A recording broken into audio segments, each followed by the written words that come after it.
Coleman, welcome to the Quillette podcast. How have you been? I've been good. It's good to be back. I remember the last time I think we met in person was in Toronto, hmm and there was a Quillette event, and then you and I went for shawarma at hmm this place on Queen Street. It was like 1 in the hmm morning.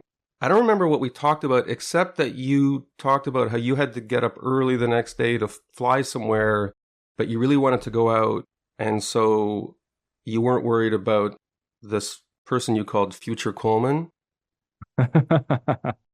Future Coleman would be waking up the next morning. Yeah, and getting on the flight. I think I slept on your couch, didn't I?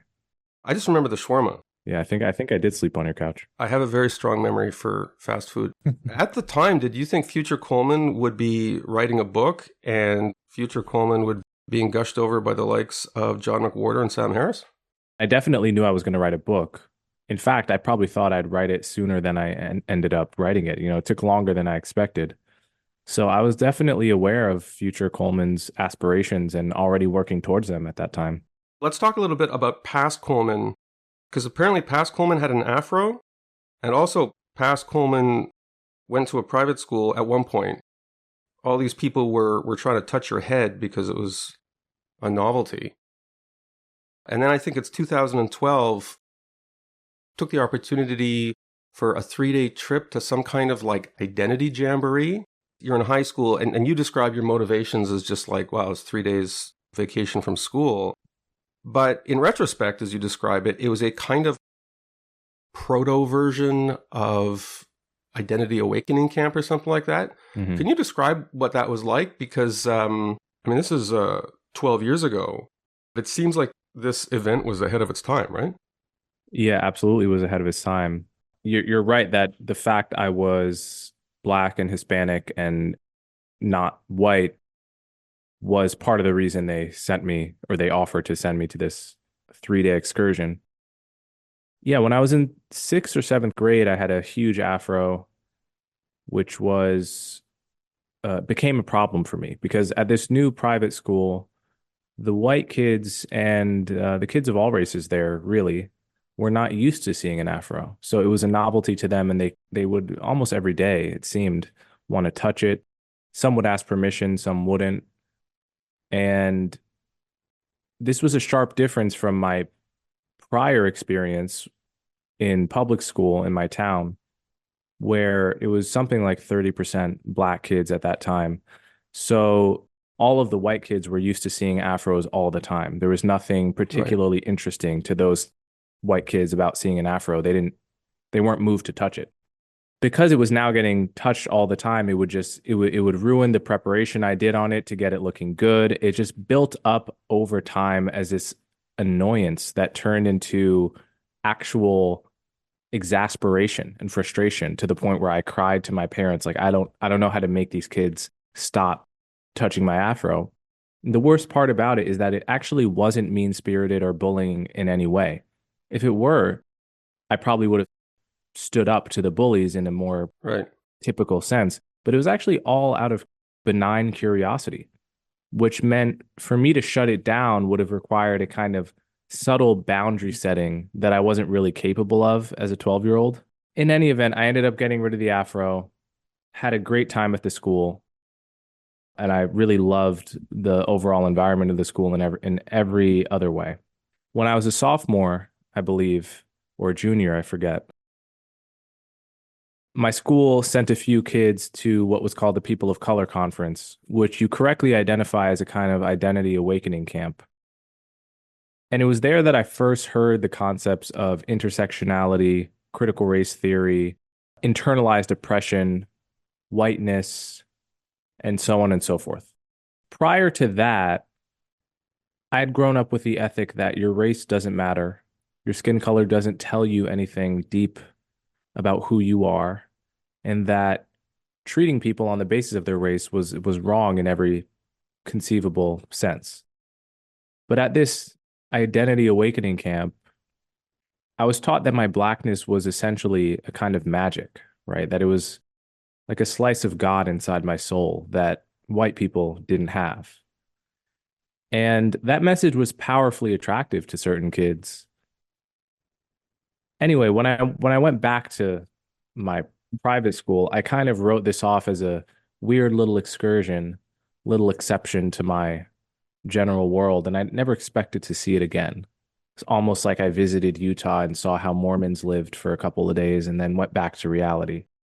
Fast forward to a few years later, I go to Columbia University, and suddenly the ethic I had encountered at that People of Color conference is the dominant ethic pushed by the administration, pushed by a subset of the professors, and believed by a passionate minority of the students who kind of set the tone for the culture. When I get to orientation, we do an exercise where the black kids go in one corner of the room, the white kids go in another, the Hispanic kids go in another, Asians, so on and so forth. Very much the kind of exercise that would have been done at this other conference. The effect was to make me feel far more conscious and self-conscious of my race, what meaning my race might impute into other people's minds. In other words, I'm being asked to go to the black corner of the room and talk about how I'm a victim of systemic racism. And now I worry that people perceive me that way, and people have made this assumption about me. Rather than encounter me as an individual who they don't really know anything about, which is how I would like to be encountered, now they perceive me as the black guy who's a victim. I've read countless stories about these kind of exercises where people are invited or instructed to go as part of their so-called affinity group. Asians go to one room and blacks go to one room and so forth. One thing I've always just been on a banal level curious about, once they do that, what do people talk about? They look into their past to find examples of times, some real, some exaggerated, and some imagined, when their blackness was used against them, when they were treated poorly because they were black. And I'm guessing, to be fair, everyone has maybe at least a couple of stories like that, right? Some people have a lot of stories to draw from, and some people have almost none. Yeah, so every permutation under the sun is real, but what happens is it kind of becomes a group complaining session, right? Where you zero in on the aspect of your life, often narrow and unrepresentative moments of your life where you were racially discriminated against, or at minimum you felt you were. And everyone eggs each other on to make a mountain out of a series of molehills. And I think it's quite harmful, actually. I mean, I think in many ways, it's the opposite of what a wise therapist would have you do, right? Like a wise therapist or a group therapy session would not be merely a dwelling on the ways in which you've been hurt in your life. Right, be forward looking. And it would equip you with the tools to not dwell on what has been done to you, right? It would be a positive, ultimately empowering lesson about how your life is in your own hands, right? And your success is in your own hands, and encouraging what the psychologists call locus of control, which is the sense that you are in control of your outcomes, which is highly correlated with happiness and well-being and so forth.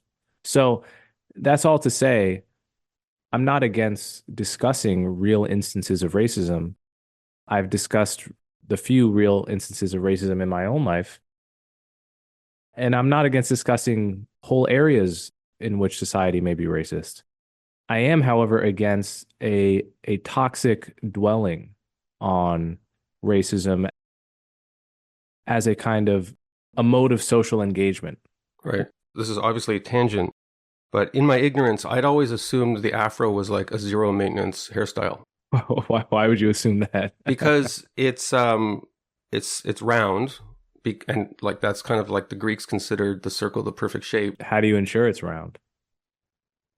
The same afro can be in 50 different shapes, depending on whether you've slept on it, depending on the day. This is, the concept of a bad hair day applies as much or more to afros than to other hairstyles. My knowledge of afros, like I grew up in Montreal. Most of my knowledge of black hairstyles came from watching like the Jackson Family on TV. Maybe they was just so perfectly coiffed that I just assumed it was always like that. That's the performance aspect of it. You want to make it look effortless, right?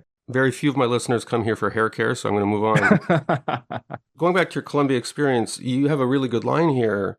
You talk about meeting all these kids, white students, black students, Hispanic students, who, and this is backed up by survey data, sounded more pessimistic about the state of American race relations than your own grandparents who lived through segregation. And then you have a metaphor here. It felt as if I were dropped into a simulation where the real racism dial was set close to 0, but the concern about racism dial was set to 10.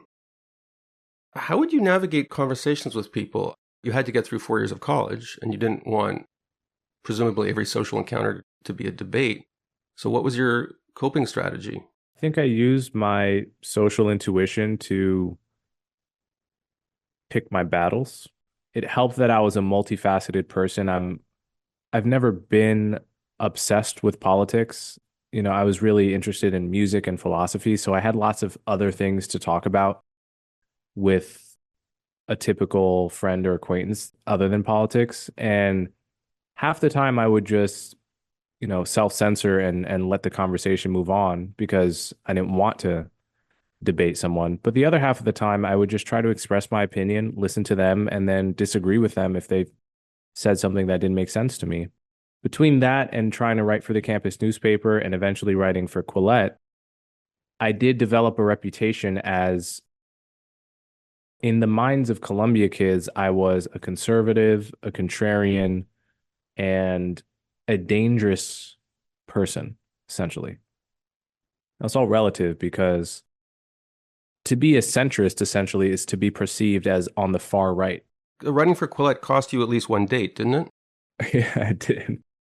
Yeah, there's I matched on Tinder with a girl, and she was a fan of the band that I was in by complete coincidence. So I set her up to be on the guest list to one of our performances, and then at the last second, she reneged because she read one of my Quillette articles. But just to be clear, your band didn't sing songs about like intellectual heterodoxy, right? No, it was the Mingus Big Band, the Charles Mingus Big Band, which in fact has some of the best black protest music in American history, I would argue. Okay. Well, I'm sorry about that. Oh, well, don't be sorry. It doesn't mean anything to me now. Robin DiAngelo pops up a few times in your book, and you talk about the mode of discourse about race that DiAngelo, who markets herself as this expert in anti-racism, this mode of discourse that she asks people to follow. And you actually take the time to analyze her tips and say, well, she's saying if you're talking to a black person, if you're a white person talking to a black person, you shouldn't be passive, but you also shouldn't argue with them, but you also shouldn't make them do emotional labor. And then I think by negative inference, you figure out that really the only way you can follow all her instructions at once is if you just are like very enthusiastic and just every time they say something, you say, wow, that's so true. That sounds so interesting, which is it's not really a method of intellectual engagement, right? It's more like a sort of call and response, religious type thing. Right. When you were at Columbia, did you find you were talking to people and they were doing that to you? Well, there was definitely a certain kind of white Columbia student that was so brainwashed by this kind of MO. But they're well-intentioned, right? Like these might be people who come from private schools. Absolutely. And they're self-aware that maybe they didn't know any black people in their childhood. And maybe in a well-intentioned way, they were trying to do the right thing, right? Of course. I think all of them were. What people have told them is the right thing is if a black person is saying something about race, you must agree with it. And you must by definition be ignorant. So you just have to vocally agree with what they're saying, even if it doesn't make sense to you. What if what that black person is saying to them, as in your case, would be, you're allowed to disagree with me? If you're black and you disagree with me in the exact same way, that disagreement is valid. But if you're white and you disagree with me in the exact same way, then I default to being correct. That can't be true if there's such a thing as objective reality and objective facts. It can't depend on what your skin color is, right? So it's not to say that everyone has the same experience. It's not to say that you should You shouldn't doubt yourself and the narrowness of your own life experience, and be curious about how other people's life experiences are different, and be curious about how they may know things you don't know. All of that is true. But all of that is quite distinct from saying, because you're white, you have to shut up and listen to me when we talk about race, because you couldn't possibly be right and I couldn't possibly be wrong. That's positing infallibility. And it's a toxic way to engage as human beings that ought to presume a kind of basic equality between us, right? That we're both allowed to disagree with each other. We're both allowed to, that's not a basis for a harmonious interracial society. So you write in your book that you find race kind of boring, but you don't find identity boring. You acknowledge, or at least argue, that identity is something much more particular than race. You talk about how a majority of Asian people in the United States reject the classification of Asian, and they say, well, I'm Korean, or I'm Hmong, or I'm Japanese, or something. And you also talk about the example of your own mother. I'd never heard this. I lived in New York briefly, but I never heard this. I don't know how to pronounce it. Nuyorican? Yeah. It's a play on Puerto Rican, obviously. Yeah. It's there's a massive migration from Puerto Rico to New York in the 1950s, such that entire neighborhoods were now, the origin of West Side Story. Right. Why that was recognizable is because there's a whole part of Puerto Rico that transplanted to New York in the middle of the 20th century, and they're called Nuyorican often. You describe her parents, one as being a minefield here because you yourself argue that these words are inapt, but that her own parents, one was black and one was white, and that tragically she died of cancer when you were 18, but that as I understand your understanding of your mother, in a way she kind of transcended monolithic ideas of race. She was a product of mixed race parentage. Both her parents were Puerto Rican. One was darker skinned than me, and one was about as light skinned as you. So, as we know in Latin America, there is everything from the darkest of the dark to the whitest of the white. And so she was a product of that and came out a mix of the two, kind of light brown. And she always described herself as either Puerto Rican, Nuyorican, from the South Bronx. She grew up speaking Spanish before she spoke English. She didn't like the term Hispanic, but she would sometimes say Latina and so forth. And I never heard her identify herself as black. And after she died, I remember once talking to my dad where he kind of casually referred to her as a black woman. I almost stopped in my tracks. I was like, you saw mom as black? And it brought the whole thing home to me. I use that as an entryway to the question of what do we mean by race? To what degree is race a social construct? And then I kind of go from there in the book. Could you explain a little bit, because it occupies several chapters of your book, so I'm asking you to summarize, why you see anti-racism, as the doctrine is now called by progressives, as neo-racism? The civil rights leaders of the past, from Wendell Phillips just after the Civil War, down to A. Philip Randolph, Bayard Rustin, Dr. Martin Luther King, and so forth, what they believed in was racism is inherently wrong, and racism is defined as a doctrine of congenital inferiority of a people. That's how Dr. King put it in his final book. They took for granted that racism can be pointed in any direction by any group of people towards any group of people, and they condemned it in every direction, from black to white, from white to black, from Asian to Hispanic, and on down. Martin Luther King repeatedly said in his lifetime that black supremacy would be equally evil as white supremacy. In principle, they believed racism can go in every direction, but it just so happened that the racism that was most present in their lifetime was anti-black racism, and that's what they were fighting. They believed in a colorblind government, that is a legal regime that cannot distinguish black from white, as Wendell Phillips put it, who coined the term colorblind, so far as I know. And they believe that when we try to address policy towards the disadvantaged, we should define the disadvantage based on class and socioeconomics, not based on race. That is essentially my view as well. and it comes straight out of the civil rights movement.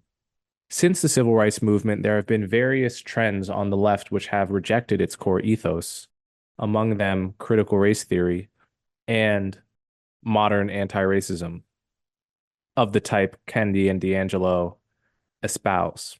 They reject the idea that racism can go in all directions, instead proposing that only white people can be racist and only black people or people of color in general can suffer it. That opens the door to all kinds of policies which discriminate against white people, including policies that happened during COVID, such as triaging emergency aid for restaurants based on race as opposed to financial need, triaging aid for farmers based on race as opposed to financial need, even going as far as to recommend different categories for vaccine priority because certain categories were too white. And all of that's allowed by the idea that white people can't even in principle suffer racism. From Kendi, we get the idea that the state's obligation is in fact to racially discriminate, that laws ought to racially discriminate up until the day when black people as 13% of the population occupy 13% of every other resource of value, every other domain of value in society, something that has never happened in any society ever, something that has not happened in our own society, even among different white ethnic groups or different black ethnic groups, where racism can't explain the disparities that are nevertheless large. So we get both this regime of racially discriminatory laws from Kendi, we get a racially discriminatory psychology and social MO from DiAngelo, and all of it stands opposed to what the civil rights leaders of the past envisioned as the healthy end goal for our country, which was a society where I don't treat you differently because you're white, and I ask you not to treat me differently because I'm black. And we both ask the government to not treat either of us differently because of our race. When we talk about Kendi, I guess he's so famous we can just use one name, but we're obviously talking about Ibram X. Kendi. Until reading this book, I actually didn't know how loony some of his arguments were. However, I should say that as I was reading your book, some of the craziest stuff like that, a lot of it was clustered around 2020 and 2021, when there was, because of the murder of George Floyd, you did have a lot of extreme stuff like that. White people washing the feet of black people in public, New York Times publishing some crazy op-eds. Obviously, some of the ideas you're discussing are still very popular now, but would you say that that initial flourishing of, call it neo-racist radicalism, really did crest in 2020?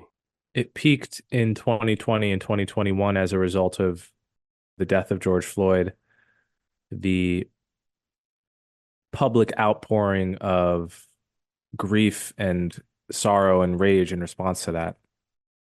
However, it was a trend that had been trending upwards since 2013. And we'll get into why that's the case, because you have a very interesting analysis about why. We'll get into that in a bit. But yeah, it's certainly fallen from a peak since 2021. But to say it's fallen from a peak is not to say we're in a good place about it. I mean, as I think I've said before, if you were in 1946, you could say, global violence has peaked. But that wouldn't necessarily mean the world was a very peaceful place or that you were in a good spot. It just means it was recently worse than it's ever been. Reading your book, I got the sense either you're an extremely self-aware person about how your ideas can be attacked and have been attacked, and or you had a very smart group of readers who read your manuscript and pointed out possible counter-arguments, because there are several points in the book where you stop and say, look, I want to be very clear. I'm not arguing this, and I want to acknowledge this. So one of those points is where you talk about color blindness. Could you explain for our listeners the difference between the kind of individual-based civil rights approach you have to the issue of race and the idea of complete color blindness, as that term is sometimes used to set up a straw man argument against your type of argument? Yeah, the caricature of colorblindness is that it's just pretending not to see race. And if you pretend not to see race, then people argue you can't see racism, which is why my version of colorblindness is not to pretend you don't see race. We all see race. And more than that, we're all capable of being racially biased. Colorblindness, I argue, is trying your best to not treat people according to their race, to not treat people differently as a result of their race, to interrogate that not only within yourself, but also to demand that of the state. As the book goes on, you start to use the term neo-racist to describe many of the people who now nominally describe themselves as anti-racist. And you mentioned an interesting phenomenon, which is that being an anti-racist should mean that you're downplaying the importance of race, which I think you do in good faith in this book. Race is boring. It doesn't define us. Let's move on and talk about other things. But I'll quote here, the hallmark of believing something is a social construct is taking that social construct less seriously, relaxing the rules and norms surrounding it. Neo-racists do just the opposite.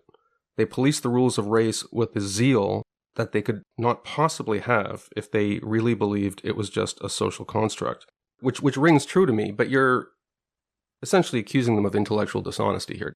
Now we're maybe going beyond the realm of, oh, it's all well-intentioned. I think they think it's a social construct, but their behavior doesn't match that belief, right? Who are the people in society most likely to get up in arms about the fact that a person with white skin owns a Mexican restaurant? Well, it's not Mexicans, really. It's not your average Mexican that is likely to get mad at that fact. In fact, if it's good Mexican food, they're likely to be flattered. The people that are likely to get mad are elite anti-racists that have this particular neo-racist philosophy. My argument is that if we say that race is a social construct, then we ought to live that way. We ought to relax the rules and norms surrounding it and not complain so much about these sort of fake issues like cultural appropriation. So we just saw at the Grammys Luke Combs performing Tracy Chapman's old song Fast Car with Tracy Chapman. Great performance. Everyone loved it. Luke Combs fans got to see Tracy Chapman. Tracy Chapman fans got to be introduced to Luke Combs. Her song was a hit then, but his song, I think, is an even bigger hit. Everyone was happy with this scenario. No one was offended. Neither Tracy Chapman nor Luke Combs had any problems, and it was a totally positive moment until a few writers had to make the obligatory argument that he was a white man taking a black woman's song. And that why is his song such a big hit when Tracy Chapman's version wasn't quite as big a hit, though it was a hit? Obviously, it's a ridiculous argument on so many levels. First of all, there's been nothing more normal in American music than for artists of one race to do another artist of another race's song. I mean, that's been happening since recorded music started. How many of the old jazz standards sung by Billie Holiday or Ella Fitzgerald or Nat King Cole were written by white or Jewish songwriters? Like, arguably most of them, right? Nobody thought that that was weird. And if they did, you'd be laughed out of the room for complaining that Nat King Cole stole a song from a Jewish musician by doing a cover of it. You talk about how Michael Bernstein, a sociologist, found that 55% of college students in his studied sample agreed with at least one of three quotes from Adolf Hitler's Mein Kampf once he swapped out the words Jewish and white. As much as I found it disturbing, I also thought, well, it kind of makes sense. Like, if you're going to talk about whiteness as this, like, conniving ethos of greed and self-advancement and exploitation, that is kind of the way old school anti-Semitism was, right? Oh, absolutely. I mean, a lot of the anti-whiteness rhetoric, it's just the classic anti-Semitic playbook, but swapping Jews for white people in general. That's kind of the genesis of that Bernstein study, is that observation. at least in Canada, where I live, you sometimes hear people drawing these arcane distinctions between whiteness and actual white people. And I say, no, we're not talking about actual white people. We're talking about this ethos called whiteness, which is this evil ethos. Is that distinction, is that something you've heard in the United States, or is that just something we talk about in Canada? That's a BS argument that people fall back on when they don't want to own their bigotry. Can you imagine this in reverse? Can you imagine if someone said, "Oh, when I say that blackness means laziness or blackness means criminality, I'm not talking about black people. I'm just talking about blackness." How would that go over with the black community? Would they say, "Oh, that seems reasonable. He's not talking about us. He's just talking about our essence"? No, it's absolutely absurd to expect someone to distinguish between black people and blackness, or white people and whiteness, or Asian people and Asianness, or Jewish people and Jewishness. I mean, this is absurd. You talk about Yale University's Child Study Center. In 2021, brought in a psychiatrist, Aruna Kilanani, and her presentation, like, she didn't try and hide it. Her presentation was called The Psychopathic Problem of the White Mind. And then she gives this presentation where she rhapsodizes about killing people. I like to think that a psychiatrist rhapsodizing about slaughtering white people would not be invited to an Ivy League university in 2024. Is it possible social media, we'll talk about the negative effects in a bit, but there has been a positive thing in that I think a lot of culture critics, some of them are conservative, some of them are more conservative than I feel comfortable with, but they'll get leaked the video of some kind of bizarre seminar like this, and they'll put it on Twitter, and there'll be outrage. Like, has there been some beneficial effects of calling out the extremism in progressive circles through the traditional tools that originally had been weaponized by people who promote call-out culture? Yeah, probably, but I would say that's people using the same medium which has caused the problem to call out the problem. So is that itself problematic? No, I don't think that's itself problematic, but I think social media is behind this whole trend to begin with. So the fact that people are also using social media to fight it is kind of unsurprising and masks that social media is the source of the problem, really. It is one of the root sources of this trend. Pretty much every year from 2000 until 2013, the number of black people who said bias was a big issue went down every single year, essentially. Then in 2013, trends reverse. So the question is, what happened in 2013? It wasn't Obama and it wasn't Trump. It was something else. And I argue that it was the fact that a critical mass of people had two pieces of technology: camera-enabled smartphones and social media. And that changes how information spreads, how quickly information spreads, and therefore changes what information we receive. So in 2005, if a police officer is arresting a black suspect and that police officer is white and something goes horribly wrong, you might hear about that on the local news the next day. Maybe it makes your local news, maybe it makes your local newspaper. And when it hits the newspaper, it's surrounded by journalistic context. Let's say that same thing happens now in 2013, 2014. What happens is probably someone was there to film it, and they probably started filming right when the interaction went left, therefore leaving out everything that led up to the incident. They've posted it on Facebook as an out of context clip, and it's gotten millions of views within hours. That is a fundamental change in the way information spreads and in the kind of information that gets to your brain. And it's all preferentially boosted by algorithms that show you the things that are going to make you most angry, because anger equals engagement. And that's the direct cause, in my view, of the Black Lives Matter movement, of The myth that it was open season on police killing unarmed Black people. And everything we've talked about with respect to neo-racism and cancellations is all downstream of that. You wrote your book, obviously, before the current conflict in Gaza, before the Hamas terrorist attacks, and then the Israeli invasion of Gaza.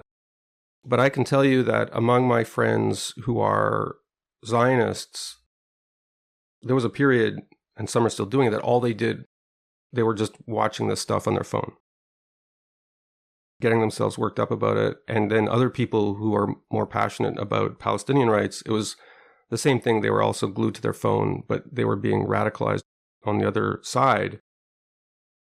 You know, this plays into some of the material you have in your book about the maybe inescapably tribal nature of the human brain. What solution is there for that? I'm not sure if there is a solution, but I think there are things we can do. One thing we can hope for is that as technology evolves, culture evolves with it, and that we develop norms of not jumping to assumptions based on video clips. Another thing is community notes model on Twitter is working better than any other attempts at fact checking I've seen, in the sense that when someone says something really misleading on Twitter, rather than fact check it, you crowdsource a community context note, and those context notes are 9 times out of 10 very helpful to you understanding how what's being said might be misleading. There are people like Jonathan Haidt that have thought about the micro solutions much more than I have. In general, staying off our phones more of the time, I think would be a good thing. Everybody I know talks about you on social media, but you yourself are not a huge user of social media, as far as I can tell. Yeah, you're not the first person to say that. I think I don't use Twitter as much as I used to. I think using Twitter is not the most pleasant experience. I'm not a person that wants to live my life online. I look at what's happening far more than I comment. And I try less and less to just be reactive and jumping on whatever is the latest thing. But isn't your life kind of a little bit, I guess by necessity, lived in a kind of contradictory state, since because you have this argument to make against how fixated people are on race, you yourself have to talk about race, because you can't argue against that idea without talking about race. And race is in the title of your book. It's called The End of Race Politics. Is your ultimate goal that you're not going to have to write books like this and people talk about race less, and your next book is going to be about music? Well, I don't really value books about music all that much, although I do like Ted Gioia. Ted Gioia is a really great music writer. Okay. So yeah, my next book definitely wouldn't be about music. As they say, writing about music is like dancing about architecture. That's a good line. Yeah, I mean, it's only a seeming paradox. For instance, is it a paradox that an atheist like Sam Harris or Christopher Hitchens or Richard Dawkins has spent so much time talking about God? Right. Right. Well, it's only a seeming paradox because they live in a society where most people believe in God and they think there is no God, probably, and that the whole idea of God's importance is a myth and a pernicious one. So how are they going to convey that message other than to talk a lot about the idea of God? So if I'm going to argue that race is not a significant attribute, and I live in a society where a lot of people think it is, I'm going to have to spend a lot of time talking about the idea of race in order to convey why it's less important and why we should view it as less important and less real than many people do. Coleman Hughes is the author of The End of Race Politics, Arguments for a Colorblind America. Coleman, thanks so much for being on the Quillette podcast. Thanks for having me, John.